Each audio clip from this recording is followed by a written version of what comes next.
안녕하세요 여러분. 오늘은 운동과 자세 관리에 대해서 한번 알아보도록 하겠습니다. 순서는 첫 번째, 바르지 못한 자세와 신체 질환. 두 번째는 바른 자세의 이해와 실천. 세 번째는 자세의 진단과 운동 실천인데요. 오늘 이 영상에서는 첫 번째, 바르지 못한 자세와 신체 질환에 대해서 같이 한번 공부해 보도록 하겠습니다. 자, 학습 목표를 먼저 살펴보고 지나가겠습니다. 자, 신체 구조를 이해하고 바르지 못한 자세에서 오는 신체 질환을 설명할 수 있다. 여러분들의 신체가 어떤 형태로 구성이 되어 있는지를 이해하고 바르지 못한 자세에서 자세를 바르지 못하게 하면은 신체 질환들이 생길 수 있나 봐요. 그 신체 질환들을 설명할 수 있는 단계까지 나가면 좋겠습니다. 두 번째, 바른 자세를 이해하고 네. 어떻게 하면은 이게 바른 자세인지를 이해하고 실천할 수 있다. 그리고 자세 관리를 위한 운동 방법을 이해하고 실생활에 적용할 수 있다. 운동을 통해서 자세 관리를 할 수 있나 봐요. 이걸 실생활에 적용할 수 있는 단계까지 나간다면 여러분들의 오늘 학습 목표는 다 모두 달성된 것이 되겠습니다. 자, 본격적인 내용이 들어가기 전에 글을 하나 읽고 지나가도록 하겠습니다. 가끔씩 내가 구부정한 자세로 앉거나 서 있다는 사실을 깨달을 때가 있다. 뭔가 제대로 돌아가고 있지 않다는 표시다. 그럴 때마다 나는 불편함의 원인을 찾으려 하기도 전에 먼저 기품 있는 자세를 취하려고 애쓴다. 자세를 고치는 그 간단한 동작만으로도 내가 하고 있는 일에 자신감이 생기는 것을 느낄 수가 있다. 파울로 코엘류라고 하는 브라질의 작가입니다. 이 작가가 흐르는 강물처럼이라는 수필집에서 기품에 대하여라는 글을 썼는데 그 글의 서두에 써놓은 글입니다. 모든 일을 할 때 자세를 바르게 하는 것이 나의 자신감을 높인다라는 의미로 쓴 글인 것 같은데요. 여러분들은 평소에 자세들을 어떻게 하고 생활하고 계신가요? 자, 여러분들께서 우리 몸의 구조가 어떻게 이루어지는지 한번 살펴볼 필요가 있습니다. 신체를 구성하고 있는 다양한 기관 중에서 골격계와 근육계를 중점적으로 우리가 알아볼 텐데요. 골격계는 뼈나 연골, 인대 등으로 구성이 됩니다. 머리뼈부터 척추뼈, 갈비뼈, 그리고 팔을 구성하는 뼈들, 골반뼈, 다리를 구성하는 뼈들이 바르게 정렬이 되어 있어야지 우리 몸이 완벽하게 구성이 되어 있을 수 있겠죠. 체격을 형성하고 내장기관을 보호하는 이 골격계들 때문에 우리 인체가 제대로 지탱할 수 있게 됩니다. 그런데 우리가 몸을 움직이고 싶으면요. 이렇게 근육들, 우리 몸에 있는 근육들이 뼈에 달라붙어서 수축을 하거나 이완을 하게 되면 몸이 움직이게 되거든요. 그 근육들이 바로 골격근이라고 합니다. 심장이나 내장에 있는 그러한 근육들은 사실 우리가 움직이고 싶다라고 해서 제대로 움직일 수가 없어요. 움직일 수 있으면 우리는 심각한 상황에 빠질 수도 있겠죠. 심장 너 멈춰! 라고 이야기했을 때 심장이 멈춰버리면 큰일이잖아요. 그죠? 자, 이렇게 분류가 되는데 신체를 움직이게 하고 그리고 자세를 유지하고 체온을 유지하고 혈액순환이 되게 하는 근육계가 굉장히 중요합니다. 그런데 우리가 자세를 바르게 잡지 못하면 이 근육계가 제대로 작동을 못해요. 특히나 어떤 부위의 근육들은 짧아지고 어떤 부위의 근육들은 좀 늘어나게 되면서 우리 골격들이 구부정하게 되거나 어떤 한 부위가 틀어지게 되거나 어떤 부위가 더 높게 되거나 이런 부자연스러운 몸을 형성하게 됩니다. 안 좋겠죠, 그죠? 특히나 우리 몸 중에서 가장 중요하게 인식이 되는 그러한 뼈 구조물이 있는데 바로 척추예요. 척추. 네, 척추는 우리 상체에서 목에서부터 이 골반에 이르는 굉장히 긴 부분을 쭉 연결해주는 그러한 뼈 구조물입니다. 자, 척추라고 하죠. 이 길게 만들어져 있는 이 형태가 척추고요. 하나하나의 뼈가 척추입니다. 자, 이 척추와 척추 사이에는 디스크라는 부분이 있는데요. 이 디스크라는 부분이 물렁물렁한 조직이에요. 이 물렁물렁한 조직이 우리 신체의 각 무게들을 잘 완충을 시켜주면서 잘 지탱을 시켜주고 있는 거예요. 아시겠죠? 자, 척추는 살짝 휘어 있습니다. 옆에서 본 모습이에요. 옆에서 봤을 때 살짝 휘어 있는데 이렇게 휘어져 있는 형태를 척추만곡이라고 합니다. 자연스럽게 이렇게 휘어져 있다는 거죠. 특히나 목은 이렇게 C자형으로 휘어져 있고요. 목 아래에서부터는 S자 형태로 이렇게 휘어져 있습니다. 보이시나요? 목뼈, 등뼈, 허리뼈 이렇게 나와 있는데 이런 구조가 잘 갖추어져야지 바르게 갖춰져야지 통증이 없이 건강한 생활을 할 수 있습니다. 앞에서 봤을 때는 어떨까요? 앞에서 봤을 때는 정면으로 이렇게 일직선으로 서 있는 게 제대로 된 자세겠죠. 그런데 우리는 평소에 바르지 못한 자세들을 너무나도 많이 취하고 있어요.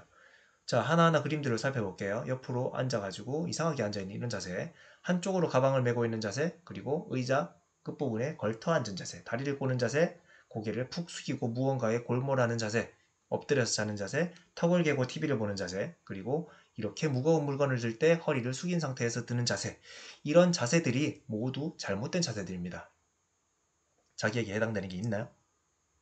있나요? 자, 이렇게 안 좋은 자세들이 계속 반복되다 보면 체형이 불균형하게 되겠죠. 이 불균형한 체형들로 인해서 각종 통증들이 발생하는데 허리에서 발생할 수도 있고 목이나 등 쪽에서 발생할 수도 있어요. 자, 이러한 통증들이 아무 원인을 찾을 수도 없을 상태로 이렇게 발생하는 증후군의 이름을 증상들의 이름을 부정열 증후군이라고 합니다. 특정한 원인 질환 없이 잘못된 습관과 자세로 인해서 만성적인 근골격계의 통증이나 이러한 감각들이 발생하는 건데 상당히 고통스럽겠죠. 그죠? 특히나 이러한 바르지 못한 자세들이 지속되게 되면은 우리 등과 목, 허리 이런 부분에 통증이 오게 되는데 그 질환들을 한번 자세히 살펴보도록 하겠습니다. 먼저 첫 번째 척추 전만증입니다. 척추가 S자형 만곡을 그리는데 특히나 허리 쪽에서 너무 앞쪽으로 튀어나와 있는 이런 경우죠. 비만이 주된 원인이고요. 허리 통증이 굉장히 극심하게 온다라는 네, 증상이 있습니다. 그 다음은 척추 후만증인데요. 특히나 등 쪽이 뒤쪽으로 많이 튀어나와 있는 경우죠. 이거는 거의 대부분의 형태가 구부정한 자세 때문에 옵니다. 선생님도 어릴 때 이렇게 많이 다녔어요.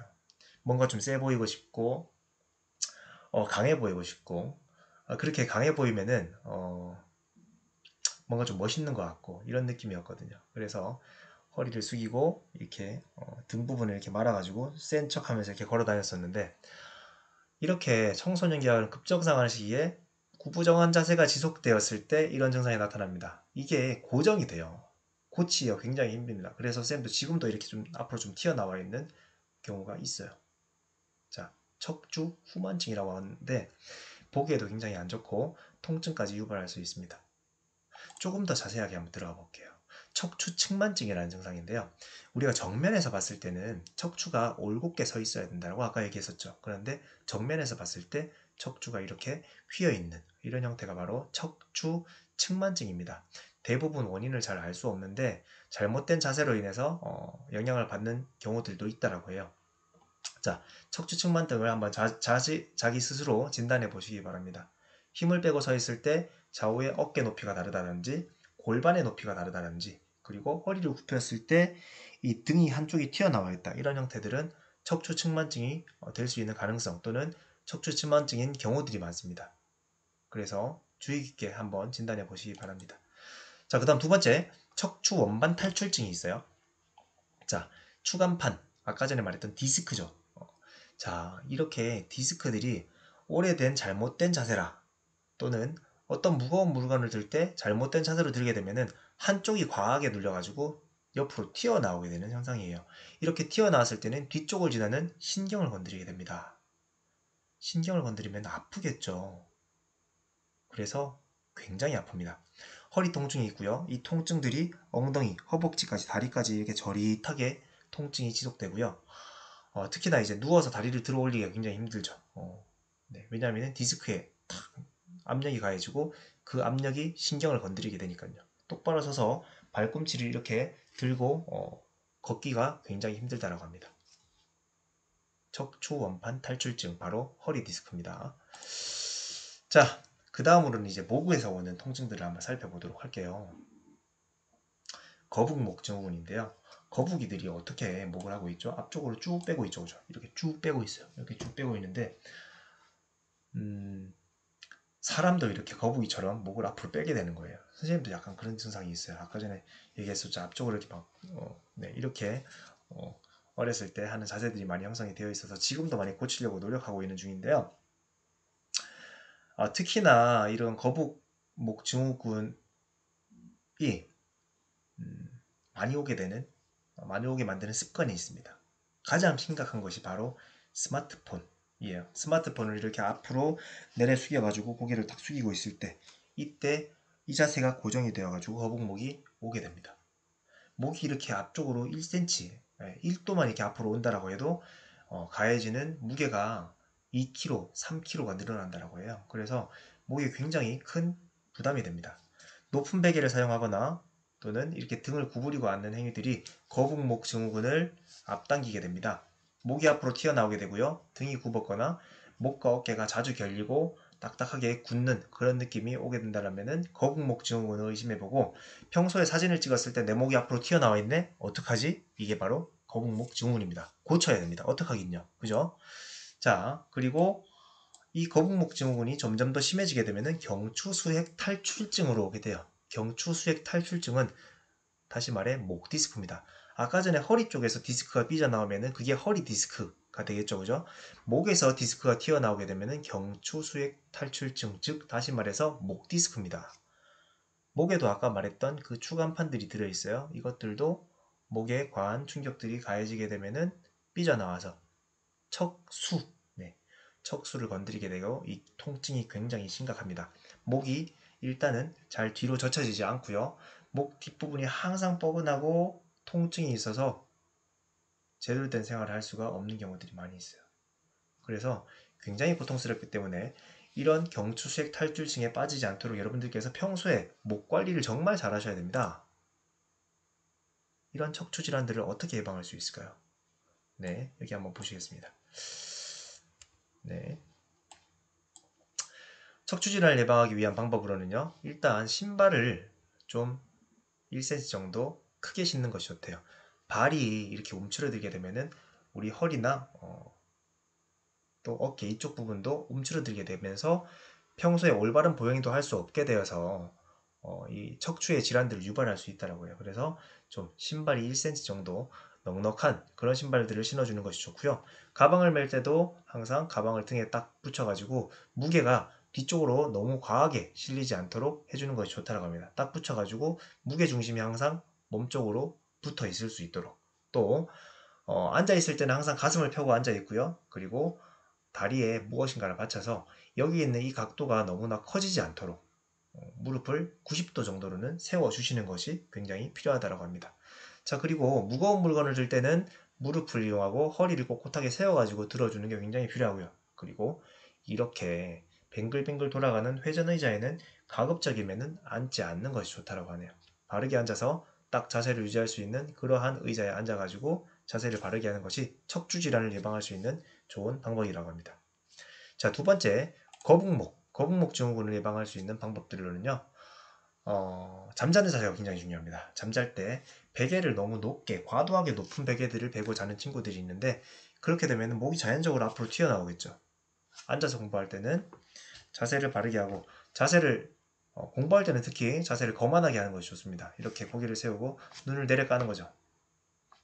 이렇게 내려가면서 공부를 하는 자세를 의도적으로 할 필요가 있고요. 그리고 스마트폰을 할 때는 스마트폰을 이렇게 고개를 높게 들어가지고 이렇게 만져주는 것이 필요하다고 합니다. 선생님, 그렇게 되면 팔이 너무 아프잖아요. 어쩔 수 없어요. 팔 아플래요? 아니면은 거북목 될래요? 둘 중에 선택하라면 당연히 팔 아픈 게 낫겠죠. 자, 오늘 학습한 내용들을 한번 살펴보도록 하겠습니다. 다음 중 척추 건강을 위한 바른 자세로 옳지 않은 것은? 자, 1번 의자에 앉을 때 가슴을 펴고 앉는다. 맞는 말이죠? 자, 가방끈을 짧게 매고 등에 밀착시킨다. 척추에서 무게를 더 바깥쪽으로 실어주는 행위는 피하는 것이 좋습니다. 그래서 등에 가방을 탁 밀착시켜주는 것이 좋습니다.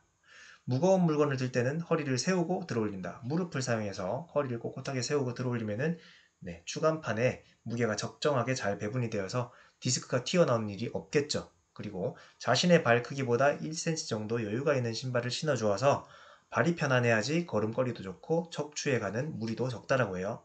가능하면 엉덩이에 닿는 부위가 푹신한 회전의자에 앉는다. 회전의자에 앉는 것이 그렇게 좋지는 않다라고 해요. 그래서 회전의자 말고 딱 고정이 되어 있는 그런 의자에 앉아주는 것이 좋겠습니다. 자, 오늘 신체의 구조 그리고 부정확한 자세들로 인해서 오게 되는 신체 질환들에 대해서 알아봤는데요. 오늘 알아본 그런 부정확한 자세들, 부적절한 자세들을 취하지 않도록 노력하시면서 건강한 자세로 살아가시기 바랍니다. 자, 다음 시간에 다음 내용 이어서 가도록 하겠습니다. 고생하셨습니다.